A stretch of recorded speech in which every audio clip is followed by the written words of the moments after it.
नमस्कार दोस्तों, आप देख रहे हैं इंदौर वार्ता नेहा जैन के साथ। आज हम बात करेंगे एक ऐसे बयान की जो सुनने में बेहद सरल लगता है, लेकिन इसके पीछे छिपे खतरे आपको चौंका देंगे। मेरी स्वदेशी की व्याख्या बहुत सिंपल है। पैसा किसका लगता है उसे मुझे कोई लेना देना नहीं है। वो डॉलर है, पाउंड है, वो करेंसी काली है, गोरी है, मुझे कोई लेना देना नहीं। लेकिन जो प्रोडक्शन है उसमें पसीना मेरे देशवासियों का होगा। ये बयान हमारे देश के प्रधानमंत्री नरेंद्र मोदी ने हाल ही में गुजरात में TDS lithium ion battery plant के उद्घाटन पर दिया। इस कार्यक्रम में मौजूद थे जापान की दिग्गज कंपनियों तोशिबा, डेंसो और सुजुकी के प्रतिनिधि। एक वीडियो प्रधानमंत्री के आधिकारिक यूट्यूब चैनल पर अपलोड हुआ है और अब तक इसे 1,06,000 से ज्यादा लोग देख चुके हैं। अब जरा ध्यान से सुनिए बयान का वो हिस्सा। मेरी स्वदेशी की परिभाषा बहुत सिंपल है। पैसा किसका लगता है उससे मुझे कोई लेना देना नहीं है। पैसा काला है, गोरा है, मुझे कोई लेना देना नहीं। लेकिन प्रोडक्शन में पसीना मेरे देशवासियों का होना चाहिए।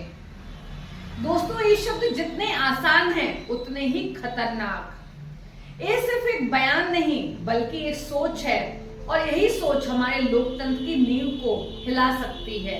आइए स्टेप बाय स्टेप समझते हैं क्यों ये बयान विवादास्पद है, क्यों ये कानून की भावना का उल्लंघन करते हैं और क्यों ये हमारे लोकतंत्र के लिए खतरा बन सकते हैं। पहला पॉइंट, कानून के नजरिए से उल्लंघन। भारत का संविधान और कानून बिल्कुल स्पष्ट है। काला धन, अवैध कमाई का उपयोग एक अपराध है। याद कीजिए भ्रष्टाचार निवारण अधिनियम 1988 जो भ्रष्ट तरीके से कमाए पैसे को रोकता है। Prevention of money laundering act 2002 यानी पीएमएलए जो मनी लॉन्ड्रिंग को सजा का हकदार बनाता है, और आयकर अधिनियम जो कहता है अवैध स्रोत से आया धन इस्तेमाल नहीं किया जा सकता। एक कानून क्यों बने? क्योंकि काला धन अर्थव्यवस्था को खोखला करता है, असमानता बढ़ाता है और ईमानदार नागरिकों को ठगता है। अब सोचिए, जब देश का प्रधानमंत्री जो संवैधानिक पद पर बैठा है कहता है पैसा काला हो या गोरा मुझे फर्क नहीं पड़ता, तो ये सीधा इन कानूनों की भावना का उल्लंघन है। क्या ये संदेश नहीं देता कि कानून सिर्फ आम आदमी के लिए है, बड़े निवेशकों के लिए नहीं? क्या एक लीडर से उम्मीद की जा सकती है कि वो काले धन पर उदार रुख अपनाए? दोस्तों, ये ना सिर्फ गलत है बल्कि खतरनाक है, क्योंकि अगर टॉप से ही ऐसा संदेश आएगा तो नीचे क्या होगा? क्या हम एक ऐसा भारत चाहते हैं जहां कानून की परवाह ना की जाए? अब दूसरा पॉइंट, ये बयान भ्रष्ट व्यवस्था को बढ़ावा देता है। सोचिए, प्रधानमंत्री कह रहे हैं निवेश लाओ, स्रोत कोई भी हो। ये तो मनी लॉन्ड्रिंग को वैध ठहराने जैसा है। अभी कुछ महीने पहले ही सुप्रीम कोर्ट ने इलेक्टोरल बॉन्ड स्कीम को असंवैधानिक ठहराया था। क्यों? क्योंकि वो पारदर्शिता को खत्म कर रही थी, पैसे के स्रोत को छिपा रही थी। और यहाँ प्रधानमंत्री कहते हैं काला हो या गोरा मुझे फर्क नहीं।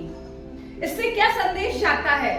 कि पैसे का स्रोत अप्रासंगिक है, सिर्फ निवेश मायने रखता है। दोस्तों, ये भ्रष्टाचार को न्योता है। कल को कोई ड्रग माफिया, कोई घोटालेबाज अपना काला धन निवेश करेगा और कहेगा प्रधानमंत्री जी ने तो कहा है, फर्क ही नहीं पड़ता।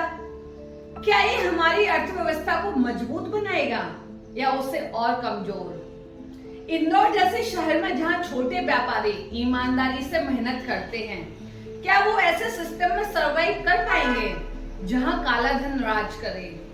एक बयान नहीं, एक पॉलिसी स्टेटमेंट है जो करप्शन को प्रमोट करता है। और अगर करप्शन बढ़ेगा तो आम आदमी की जेब पर बोझ बढ़ेगा, टैक्स बढ़ेंगे, महंगाई बढ़ेगी और अमीर गरीब की खाई और चौड़ी होगी। क्या यही है हमारा विकसित भारत का सपना? तीसरा पॉइंट, मर्यादा और अंतर्राष्ट्रीय साख पर आघात। सोचिए ये बयान किसके सामने दिया गया? जापानी कंपनियों तोशिबा डेंसो सुजुकी के प्रतिनिधियों के सामने। जापान एक ऐसा देश है जो कॉर्पोरेट एथिक्स, ट्रांसपेरेंसी और ईमानदारी के लिए दुनिया भर में जाना जाता है। और यहाँ भारत के प्रधानमंत्री कहते हैं पैसा कैसा भी हो चलेगा। ये भारत की आर्थिक छवि पर कितना बड़ा धब्बा है। अंतरराष्ट्रीय मंच पर हम क्या संदेश दे रहे हैं कि भारत में निवेश करो लेकिन स्रोत मत पूछना। क्या ये गांधी जी के स्वदेशी सिद्धांत से मेल खाता है? गांधी जी ने स्वदेशी को नैतिकता से जोड़ा था, पारदर्शिता से जोड़ा था। उन्होंने कहा था कि स्वदेशी का मतलब है आत्मनिर्भरता, लेकिन ईमानदार तरीके से। लेकिन यहाँ स्वदेशी की परिभाषा बदल दी गई है। पैसा कोई भी हो, बस पसीना भारतीय हो। दोस्तों ये विडंबना है। कल को जापान जैसे देश सोचेंगे कि भारत में बिजनेस करना सुरक्षित है या नहीं। हमारी साख गिरेगी, निवेश घटेगा और अंत में नुकसान किसका? आम भारतीय का। इंदौर वार्ता आपसे पूछता है, क्या हम अपनी मर्यादा ऐसे बयानों से गिराना चाहते हैं? चौथा पॉइंट, वैचारिक विरोधाभास और जनता के लिए खतरा। प्रधानमंत्री कहते हैं काला या गोरा पैसा मायने नहीं रखता। इसका मतलब क्या समझा जाए कि जुगाड़ से आया पैसा भी चलेगा, कि अवैध संपत्ति को निवेश के नाम पर वैध कर दो। दोस्तों एक वैचारिक संकट है। एक तरफ सरकार भ्रष्टाचार के खिलाफ जीरो टॉलरेंस की बात करती है, ईडी सीबीआई से छापे मरवाती है। दूसरी तरफ ये बयान, ये विरोधाभास क्यों? क्या ये जनता को भ्रमित करने की कोशिश है? एक लोकतंत्र में जहां सरकारें पारदर्शिता पर टिकी होती हैं, वहां ये बयान खतरे की घंटी है। सोचिए अगर टॉप लीडर ऐसा कहेंगे तो नीचे के अधिकारी क्या करेंगे? भ्रष्टाचार बढ़ेगा और जनता भुगतेगी। क्या ये आम आदमी को संदेश नहीं देता कि मेहनत करो लेकिन अमीर बनने के लिए शॉर्टकट ले लो?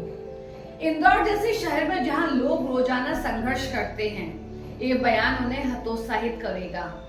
ये न सिर्फ आर्थिक खतरा है बल्कि नैतिक खतरा भी, क्योंकि अगर पैसे का स्रोत नहीं मायने रखेगा तो नैतिकता कहाँ बचेगी? चलिए अब चलते चलते आपको ये भी बता दें, प्रधानमंत्री का बयान सरल जरूर था लेकिन इसके मायने गहरे हैं और उन मायनों में छिपा है एक वैचारिक संकट, एक संवैधानिक सवाल और लोकतंत्र के लिए एक बड़ा खतरा। तो सवाल ये है, क्या ये बयान कानून के अनुरूप है? क्या ये भ्रष्टाचार के खिलाफ लड़ाई को कमजोर नहीं करता? क्या ये अंतर्राष्ट्रीय मंच पर भारत की छवि को धूमिल नहीं करता? क्या हम ऐसा भारत चाहते हैं जहां पैसा काला हो या गोरा फर्क ना पड़े? सोचिए, चर्चा कीजिए और कमेंट में बताइए अपनी राय। अगर आप मोनोलॉग पसंद आया तो लाइक, शेयर, सब्सक्राइब जरूर करें। इंदौर वार्ता पर मिलते हैं अगले एपिसोड में। धन्यवाद। जय हिंद।